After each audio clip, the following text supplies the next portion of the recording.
panalangin sa Batu-Umo. Pero bago ang lahat ng yan, kung bago ka pa lang sa channel na ito at gusto nyo ang mga ganitong sapi, ay inaanyayahan ko kayong pindutin ang subscribe button at ang bell icon nang sa ganon ay lagi kayong ma-update sa tuwing bago tayo upload.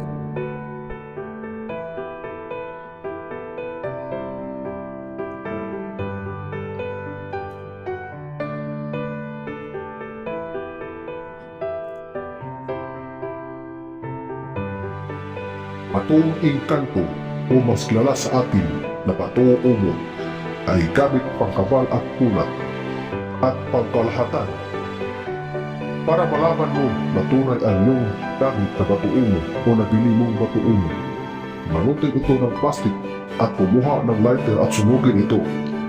Dahil hindi masasunog ang plastic pag ito ay tunay na Batu-Umo. Dahil may kakayahan ang Batu-Umo na hindi tabla ng apoy.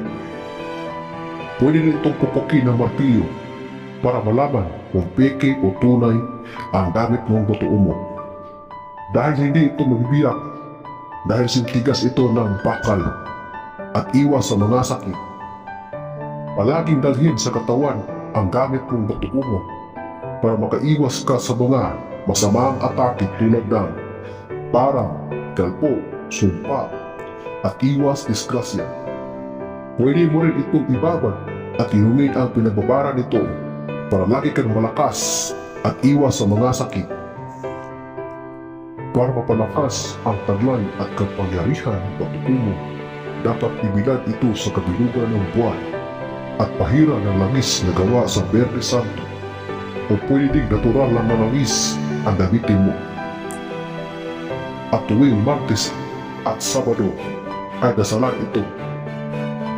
Una, magdasal muna na isang Ama namin, isang Panginoong Maria at isang sumasampalataya at isunod ang panalangin sa Batu-Umo. Ito na po ang panalangin. Matal, Mayo, Rum, Moo, Ombeng, Datang, Umo, Huston, Bin Sabaot, Arab, Ap-Ah, Adam, Ab-Adam. At isunod ito ng 3 beses.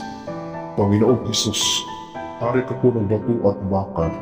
Iligtas mo po ako sa anumang sakuna at panganib na anuman sa lahat ng oras sa gabi at araw. Amen. At isunod ang susi.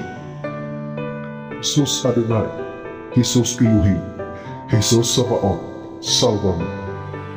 Kung nasa kagipitan ka na, ang susi na lang ang bibigkasin mo at iihip sa katawan pakos. Yan po ang panalangin. Hanggang dito na lamang ang ating kaalaman para sa araw na ito.